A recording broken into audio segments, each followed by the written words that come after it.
Hello, everybody, and welcome back to the third chapter with our electronics measurements and instrumentation module.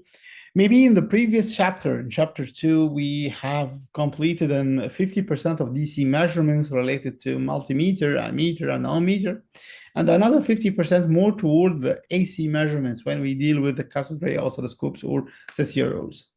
Today, in the third chapter, we are still toward the AC measurement, but today we are more concerned about the frequency measurements and how or what are the different techniques to measure frequency and how to represent frequency spectrum under what we call the spectrum analyzer. But before going into this, we will make a very short introduction about what we can call the RLC measurements, how to measure the resistance, the inductance, and the capacitance of discrete electronic component. And maybe later on during this chapter, we are going to understand why we start with this RLC measurements and what is the relation between the RLC measurements and the frequency measurements. So let's see our start with the chapter 3 under the title of under the title of frequency measurements and under the title of frequency measurement and spectrum analyzer. So, so as usual, we start with that this chapter is under chapter number 9 with our reference, electronic instrumentation and measurements with Bell, and we also can find some other online resources where you can find it over our e-learning page. So let's start with this question about arm resistance measurement. We already have studied together in chapter number 2 a way to measure resistance in an active instrument, which is the ohmmeter, where the ohmmeter includes an embedded voltage source in order to measure resistance. Here you can see another way in order to measure the resistance, but in a passive way, which is a very commonly used way, what we call the bridge. And specifically here, what we call the DC bridge. So let's see how the DC bridge works. So I will now turn to the whiteboard and start together. So let's assume that we have this bridge of resistance in this way. So this is R1, this is R2, R3, and R4.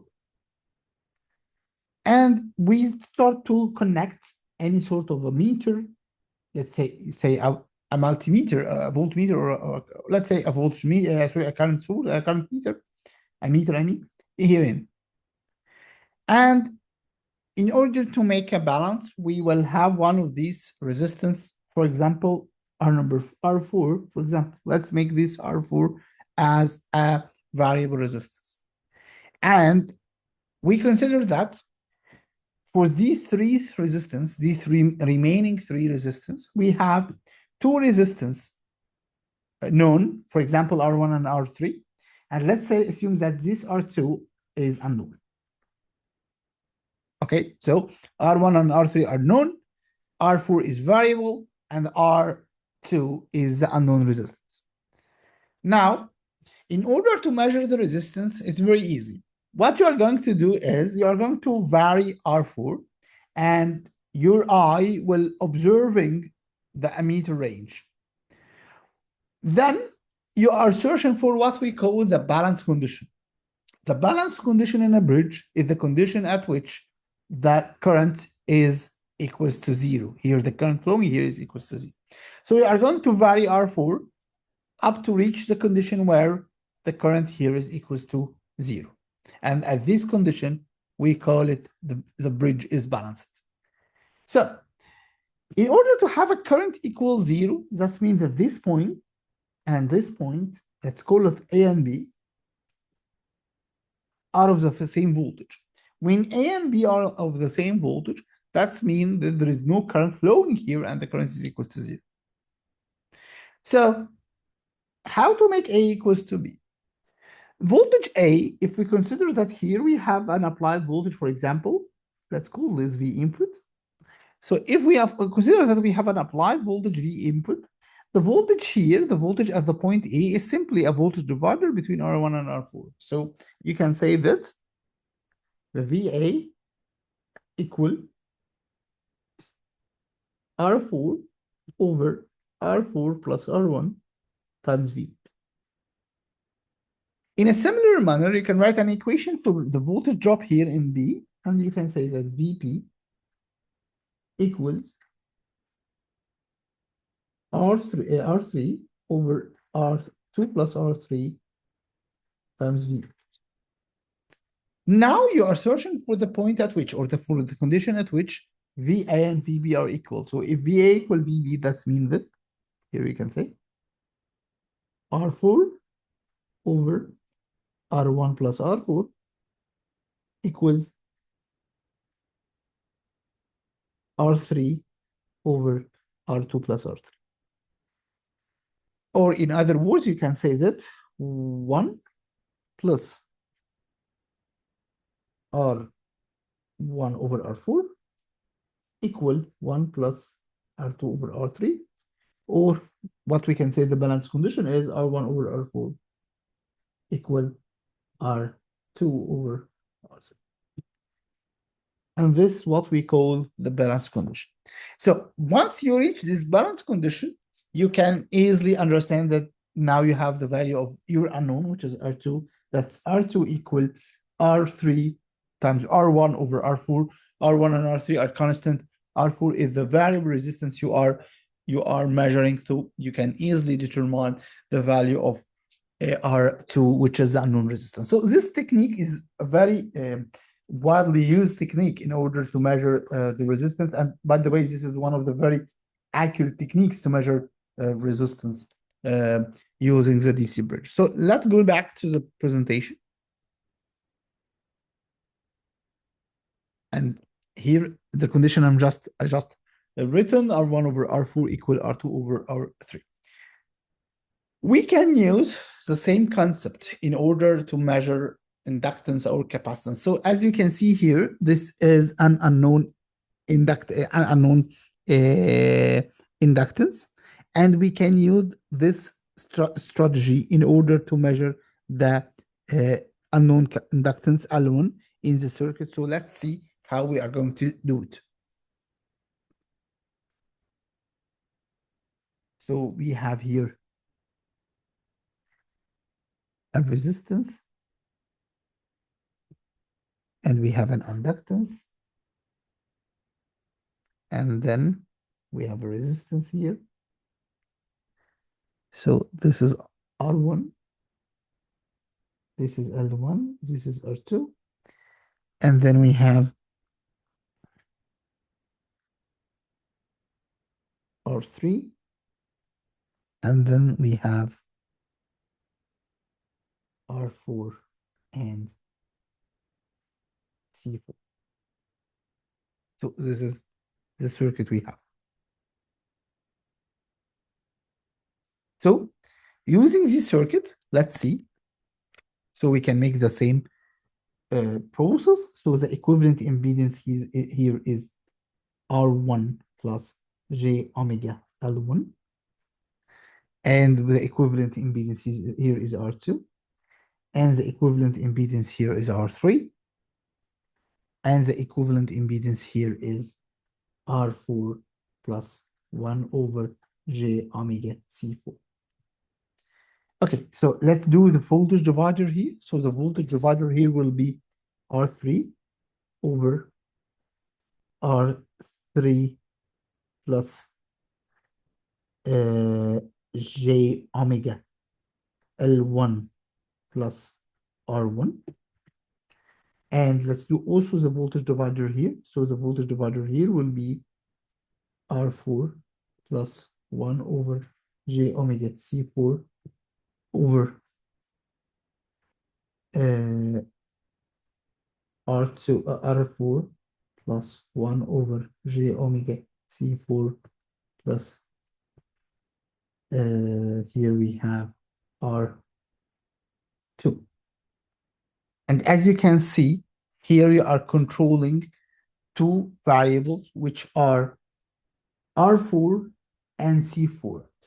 Now the idea is, or now the new point here is that we have in this equation, we have a real part and we have an imaginary part. So I'm just alternating the numerator and the denominator of the two equations, and then use the common denominator here to split into two equations, as you can see. So from the right-hand side, I have, or sorry, from the left-hand side, I have 1 plus R4 over R3 plus J omega L4 over R3. And from the right-hand side, I have 1 plus, then this one is this 1 plus R2 over R4 plus 1 over J omega C4. Then by multiplying by J omega C4 here for the denominator and the denominator, we get this term. So the question here is why in this bridge in a specific, we have two tuning parameters. We have the resistance R4 and the capacitance C4. The answer is simply here. Because in order to make a balance in this bridge, you have to make a two different balance. You have a real component here that should be equal to the real component here. And we have an imaginary component here that should be equal to the imaginary component here.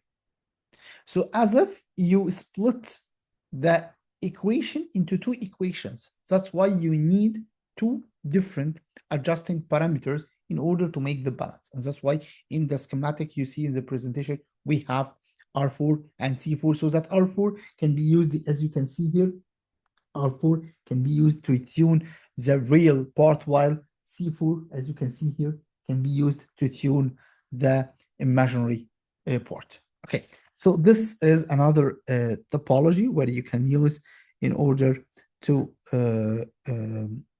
balance the bridge. And again, this is also another technique, which is a very straightforward technique, again here, in order to balance, or sorry, in order to measure the capacitance. And here we already balanced the real part, as you can see, R and R are already balanced. So you use here the capacitance part in order to balance the capacitance. And of course, you can use the same technology or the same structure to measure the inductance as well. Okay, that's nice. Let's go to the frequency measurements. How we can measure frequency. One of the or generally, you know the definition of the frequency, which is the number of repetition per second. So how we can measure the frequency? Actually, we are going to study three different techniques where we can use in order to measure the frequency. The first technique is depending mainly on the time counter, or what we call, in other words, we call it also the counter timer. What is the concept of the counter timer? Actually, it's very straightforward and a very easy concept to understand. Let's try to do it together.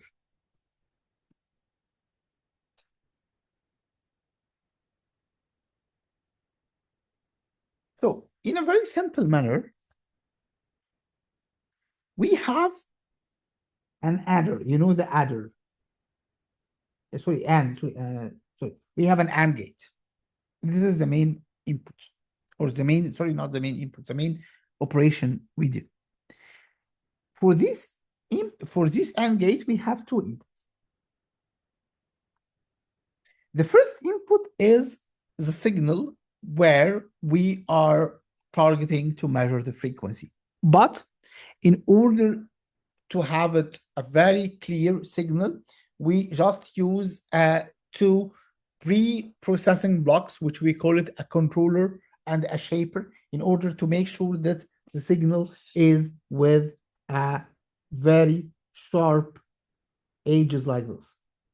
So this is what I call sharp edges. So to make it more toward a digitalized sharp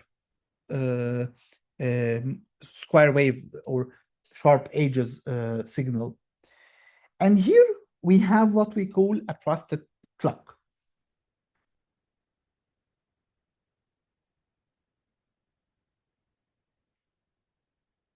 Okay, so this clock coming from a trusted oscillator, mostly it's a crystal oscillator. This clock is known from the measuring device point of view. So, for example, I know that this period, for example, is 1 millisecond, for example. So this is a known number. Perfect. What will be the output of the AND gate? We know from our digital design or logic gate study that AND gate produce 1 when we have 2 inputs are equals to 1. Otherwise, the output is 0.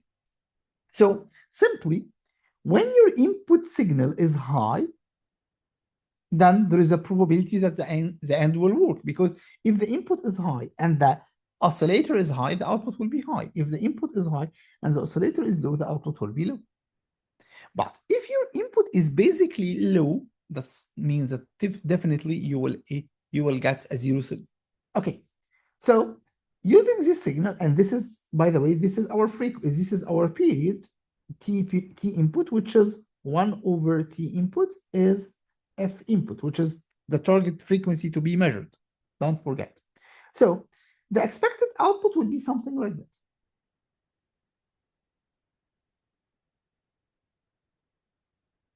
And so on. What happens? When the input is high, you are going to output typically the oscillator output. So this is typically will be this. When the input is high, the output here will be typically equal to the oscillator. When the output is low, when the input is low, the output by default is low. Great.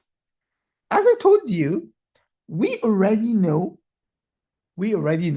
that the period here, which is, I assume it, for example, 1 second. If I insert this into a counter, that's why we call it counter timer or timer counter. This counter is going to count the number of pulses or the number of signals. So, for example, this is 1, 2, 3, 4. That means we have 4 counts. And we know that this counts, each of these counts represent 1 millisecond. So this is represent 4 milliseconds. And we know that this is 50% of the period, because this time represents only the high time. We have an equivalent low time here. So the total period or t input is 8 milliseconds, or the frequency is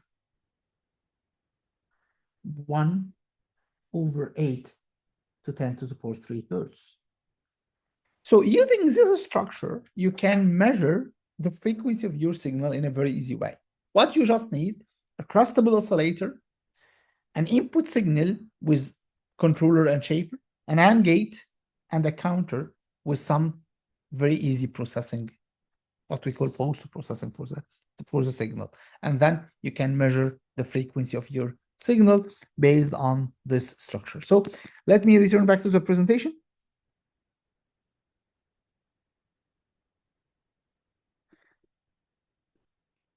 So here, as I just drew it for you, so it's as easy as you can see. We just have an input pulse. This is the input signal. This is the oscillator. Here is the AND gate, and we have a counter, and we have a memory and a display, and that's all what we need in order to measure the signal, or in order to measure the frequency of our signal. This is the first way where we can measure the frequency using a frequency, a counter and a timer, as you see.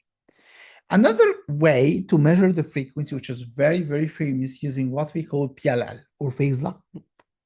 A phase lock loop actually is a very significant circuit in electronics, and it has a large amount of application in phase detection, in phase monitoring. It is widely used in the suppressed carrier communication, when you need to synchronize between the transmitted carrier and the carrier used in the modulation, so that you can synchronize between the phases of these carriers and so on. So it's very, very famously used in different applications. Herein we are using PLL, or the phase lock loop, in order to measure the frequency. The idea beyond the ALL is that we have maybe 3 main building blocks. The first is what we call the phase detector. And the phase detector is simply a plug that has two input signal. As you can see, here we have the V input, and here we call it V output. Sometimes in some reference, they call it V feedback. And this circuit acts to generate a signal which corresponding to the difference between the phases, or in this case, between the frequencies of the signal. So the output here as a voltage will be proportional to V input plus minus, F input plus minus F0. So here we have the frequency, if I is the frequency of the input, FO is the frequency of the output. And as we know from the Fourier series, we usually have this negative frequency response, or this coupling frequency between F input plus F output and F input minus F output as a spectrum. We will already consider this in the spectrum analyzer lecture. And then in order to pick only one of them, we usually do this in communication. If you remember, we use low pass filter so that we produce a voltage, we produce a frequency component which is only in the low pass signal, or on the low pass band of the signal. That's why we have the F input minus F output, as you can see here. And then we, after amplification, just to remove attenuation effects or whatever due to the filter in specific, we go to what's called a voltage controlled oscillator. So a voltage controlled oscillator is an oscillator that generate a clock signal, as you can see, which is corresponding to the input voltage. So the higher the voltage input, the higher the frequency of the output oscillating signal. So this is a correlation between the frequency of the output signal and the input voltage here to the VCO, or the voltage controlled oscillator. So basically, when this circuit starts to work in the first iteration, the input will be the signal, the input signal. So here we have if input, and the output will be 0, because basically when we start, there will be nothing here. So the output of this signal will be 0. So this will produce what we call if input minus 0, which is basically if input. Now, when if input is going to this direction and inserted here, the VCO will act to generate a signal with the frequency of input, because this is now the voltage corresponding to the frequency of input. So basically, or let's call hypothetically, ideally, in the second iteration, this should go to 0, because now this signal coming from the VCO is of a frequency if input, and this signal is already with a frequency if input. So now here this will be equals to 0. But practically this will not happen due to, of course, a region of errors, either errors coming from the input itself, because the input itself may have some variation in the frequency, or an error coming from the VCO, so that the VCO is not typically generating a signal of the same input frequency of input. But what we can say that once you are go with more and more iterations, once we are go with more and more runs in this signal, what you are going to get is simply you are going to get a very close frequency between V output and V input. So the signal you are getting here, which should be typically V input, or sorry, F input, a voltage corresponding to F input, is representing a measuring for the frequency. So the higher the input frequency, the higher the voltage you are getting here. The lower the input frequency, the lower the voltage you are getting from this terminal. That's why you make this correlation. And you know from our first lectures that the scale is mainly a correlation between the input and the output. So here we make this correlation between the input and the output by tuning our PLL loop so that each round our VCO is generating a frequency which is very, very close to the input frequency, up to reach the condition, the ideal conditions that here there is nothing inputted to the signal, and that we are getting typically the same frequency each time. So this is what we call the PLL, or the Foues-Lagt loop. A final way to measure resistance, to measure frequency, is our wire bridge. That's why we consider the bridge in the beginning. Here in this bridge, we make something relatively tricky. So as you can see, we can write it here. We can start drawing here.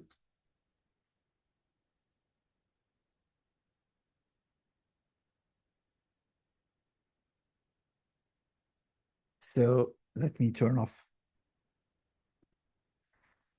And let's draw it here. Okay, so as you can see here, my dear students, we have this R3, and this, we call it Rx and Cx.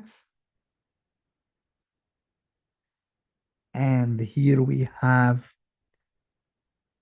R4, we make it variable. And here we have R2, and we have C2. And this is the input bridge. And again, you are measuring the current here in order to check the balance of the bridge as usual. And also R2 is also variable as well. So we have R3, this is R3. We have Rx and Cx, we have R4, we have R2 and C2. Of course, you can feel free to use whatever terminology you want. Again, let's do the same play. Here we have a full resistive branch. So here the equivalent impedance is R3. Here the equivalent impedance is R4. So the potential divider at this point is simply R4 over R3 plus R4. This is very easy. And now we have here a balancing between two different impedances. Here we have a parallel combination between R4 and C4, sorry, Rx and Cx, I'm sorry. So if you remember from our previous lecture, we already considered this parallel combination before, and the output of this parallel combination will be Rx over 1 plus j omega Rx Cx. And now here we have a series combination. Again, in the previous slide, we have already considered the series combination while we are measuring impedance. So we have, this is R2 plus 1 over j omega C2. This is the equivalent combination. So now we can make a potential divider between these two components. We can say that R2 plus 1 over j omega C2. This is the lower impedance over R2 plus 1 over j omega C2 plus Rx over 1 plus j omega Cx Rx. Again, we can write it in an easier way.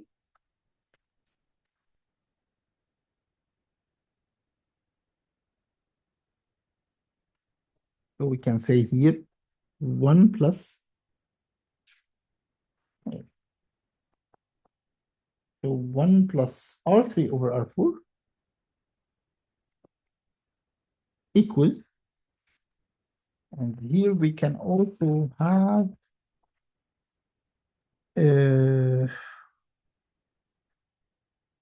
let's do it in step by step to make it easy. So we have here R2 plus 1 over j omega C2 plus Rx over 1 plus j omega Cx.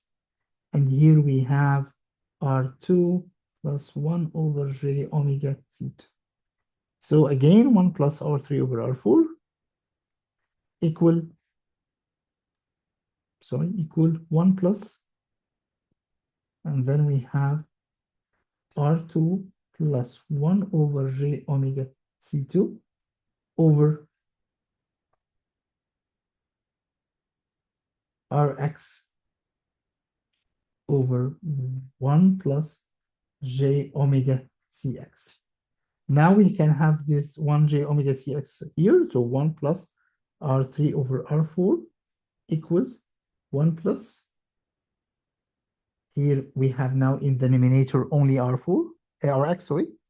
And here we have this, which is R2 plus 1 over J omega.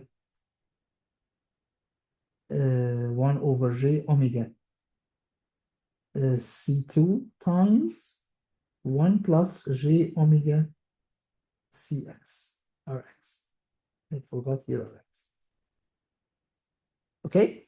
Now again, typically the same. This we have in this bridge, we have a balancing between real component. This is typically the real. This is purely real. And we have imaginary component. But what you can see here, my dear student, is that in the left-hand side, in the right-hand side, in the right-hand side, we have an imaginary component because here, for example, when you multiply this times 1, this is imaginary. When you multiply this times this is imaginary, and so on. So we have an imaginary component, which is mainly due to R2 times J omega Cx or X, and 1 over J omega C2 times 1. These will produce imaginary component. But we don't have an imaginary component on the left-hand side. That means that the imaginary component here should be equals to 0 in order to have balance.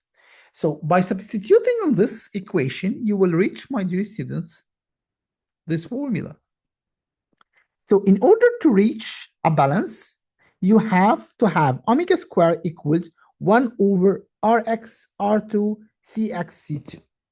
So as you can see here, my dear student, now your frequency is determined while considering the balance. You are balancing R4 and R2. R4 is balanced in order to maintain the resistive part. In order to maintain the resistive part balanced, which is out of the frequency equation, but R2, which appears here in the frequency equation, is used to balance the imaginary part in order to maintain the balance, the imaginary part balanced.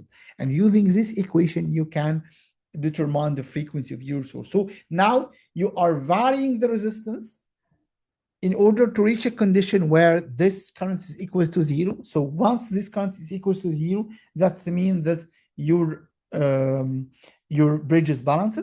Once your bridge is balanced, okay, that's great. So you can now determine the frequency using this equation, and this can be your balancing equation. So now you understand 3 techniques in order to measure frequency. The first is using counter and timer. The second is using PLL, and the third is using the bridge. In the next part of our chapter, is part number 2 with chapter number 3, we are going to discuss a device which is equivalent to the CRO, the cathode ray oscilloscope, that is mainly used not to represent the time signal. It's used to represent the frequency signal, which is the frequency analyzer. So see you in the next part, inshallah. Thank you very much.